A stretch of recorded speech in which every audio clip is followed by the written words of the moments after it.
All right, on to our big story that we are tracking on India Global, which is the threat that Indo-Canadians are now feeling. And there is very strong reason for them to now have a very clear idea about the security situation in Canada, which is appalling to say the very least. There's, remember now, a row over the consular camp that was set to be organized in Canada. It is cancelled by Brampton Temple because of and in the wake of that unprecedented attack that took place last week on the temple. And that cancellation also comes at a time when the local police has said that there is a very heightened risk that the temple premises face. And it also says that the tensions should be de-escalated. But how do we go about it? Who does that? Whose responsibility it is that places of worship are protected and consular activities that are set to provide pensioners access to better services, those get resumed? And how long will this situation remain is our big story today on India Global. And to talk about this in greater detail, I have two very important guests to really understand how long will this situation remain, what can India do, what are the options in front of Indo-Canadians who are there at this position and facing those threats. In fact, Terry Miliski joins me on the broadcast from Canada, and Professor Swaran Singh, who's been, in fact, at Vancouver in the past, been at British Columbia in the past, also joins me on the broadcast. In fact, Terry, let me speak to you first. Let me get your perspective first. The fact that these two events have been cancelled indicates just how volatile the security situation is, and many would believe the unwillingness of the authorities to address that.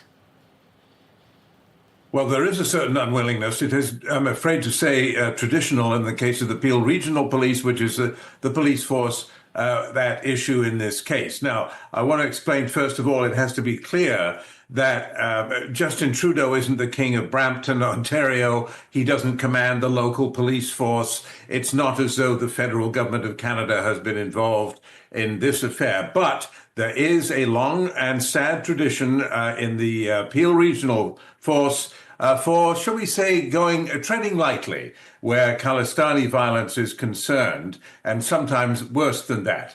On the other hand, there has been some arrests in these demonstrations, and most recently, a couple of days ago, a gentleman from Sikhs for Justice, which is, as you know, campaigning for a referendum on Sikh independence. He was arrested on a serious charge, assault with a weapon. So it's not as though nothing is being done. However, that's set all of that aside for the moment. The fact remains that this development, having to shut down a planned event for fear of violent riots, it's a black eye for Canada. There's no way around it, because it is the role of the police, to directly answer your question. Exactly. It is the role of the local police to deal with this and make sure that people can carry on their lawful activities in security. It is not the role of the local police to say, oh, sorry, you can't do this because there might be riots or things might get violence and we may not be able to do anything about it. So maybe you should cancel your event or postpone it. That's not good enough, in my view. The police should do much better. Exactly. Professor Singh, come in there. The fact that these events have been cancelled, the fact that the police have said that they cannot hold these right now, and they've said that there is intel inputs indicating a possible attack, all indicate that there is an unwillingness on the part of the establishment and administration to address it. Thank you, Gauri, for having me on your program. And I fully agree with Terry's sentiment and assessment. And what is important to underline here is that this cancellation has happened on the assessment of Peel Police. That means in their own assessment, they are not able to provide security to such an event, which means in some sense the state is, shall we say, surrendering to such vociferous movements which are threatening other citizens of Canada or other guests in Canada who Canadian police says we cannot provide security to. And I think that's not a good assessment of what the world thinks of Canada in that sense. And second point, where I will slightly vary from what Terry was mentioning in terms of autonomy of local police, I think Prime Minister Justin Trudeau is still the Prime Minister of Canada, and I'm sure his sort of inclinations on various issues, if not directly instruct, definitely encourage a certain behavior on the ground in various parts of Then, Canada. how do we including- then, Professor Singh, how do we then ensure that Indians are safe in Canada?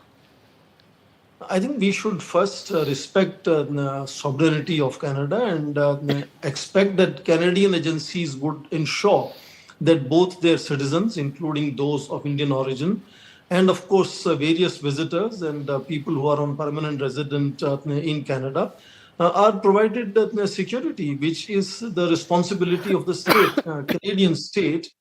And in case this continues to be the situation where the local police is saying we cannot provide protection to the threats that you people face inside Canada, and then I think one has to think beyond what Canada can do in terms of either offering any help that Canada might need in ensuring law and order in their own country, or building certain amount of international collective assessment of how these things should be tackled. And Gauri, if you allow me, there used to be a assessment of Quebec movement, which often talks about secession from Canada. And because it will break Canada into two separate parts, this was sometimes referred as Pakistanization of Canada in that sense. And what you're seeing one after another videos on the ground now really reminds me of that kind of assessment of several scholars who used to talk about Pakistanization of Canada. I hope so many of friends in Canada live, and as you mentioned, I was teaching for a year in University of British Columbia. I hope peace comes back and sanity comes back, and the signal has to come from the apex. I think signal has to come from Justin Trudeau. Terry, would you like to come in on your thoughts on how can Yes. India now keep its citizens and those who are originally from India safe in Canada?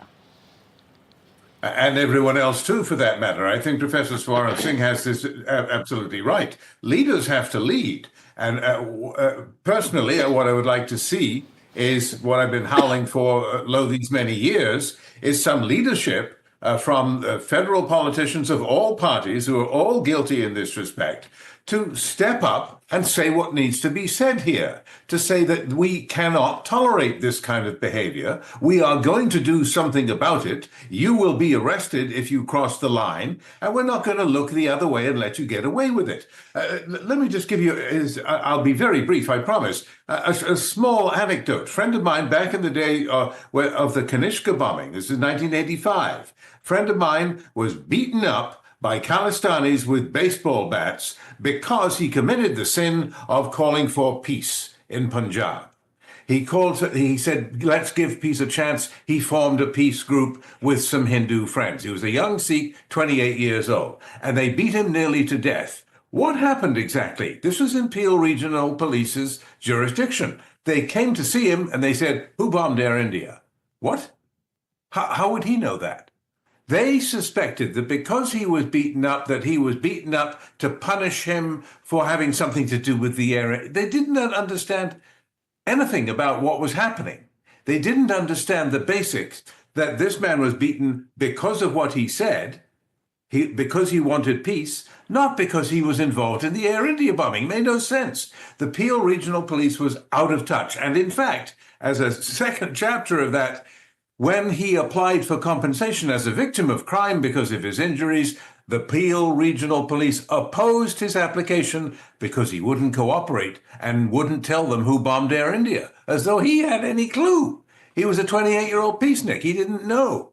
So that is an example of what I call the long history, a long and sad history of looking the other way, getting it wrong, not understanding what's going on. Many politicians in Canada still think that this is a case of Sikhs versus Hindus. They haven't grasped yet that it's a case of Khalistan versus Sikhs and Khalistan Hindus versus against Khalistanis. Yes. That's a different calculation. And they need to understand that, first of all.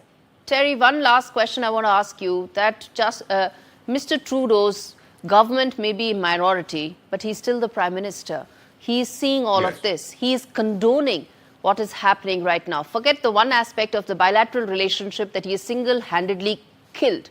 The other aspect is that people there, their lives are at risk, and he seems to be doing nothing. Well, as I said, we have to recall, to be fair, that politicians in Canada are literally not allowed to interfere with local policing, and with good reason. We don't want politicians meddling in local policing and deciding who gets arrested and who doesn't. That way lies what's happening now. We want to avoid that. That's one thing. The second thing is that not everything that goes wrong is Justin Trudeau's fault. I would guess that I'm probably not his favorite journalist, but I will defend him on this, that he doesn't control everything. I would like to see, though, much stronger statements from all the parties, because the Conservatives and the NDP, the left-wing party, which has been propping up Trudeau's government for years now and only recently withdrew from that agreement, Sure. they have all looked the other way and done nothing to step up because they're afraid of losing votes. It's Exactly. just that simple. And there is something they can do, and that is find their voice and use it. They always say, Yes. as you well know, that, well, we can't shut down these Khalistani demonstrations because of freedom of speech. Well, okay, the rest of us the politicians have freedom of speech too, don't they? Why don't Exactly. they use it? And let is me my ask point. this Why to don't they Professor use it? Singh. Exactly. Very quickly, sir, I'm running out of time, which is that what is it that some of these politicians can do and must do in the wake of what's happening? I think they should go for elections and people will speak. And I want to underline for your viewers, Terry on with us here commenting on the situation is not an exception. Canadian media increasingly is now becoming extremely critical. His own ministers, members of parliament, general public is getting disgruntled with this entire exercise. And most of people who are suffering in such a situation are Sikhs themselves. And large number of pensioners are Sikhs there. So I think the best the Canadian politicians can do is ensure that they call for elections as soon as possible, which will make sure that Justin Trudeau is pushed into history and we have a new government in place and we can restart the relationship with Canada again. All right. Thanks much, Professor Singh and Mr. Terry, for speaking on an issue that most feel very strongly about.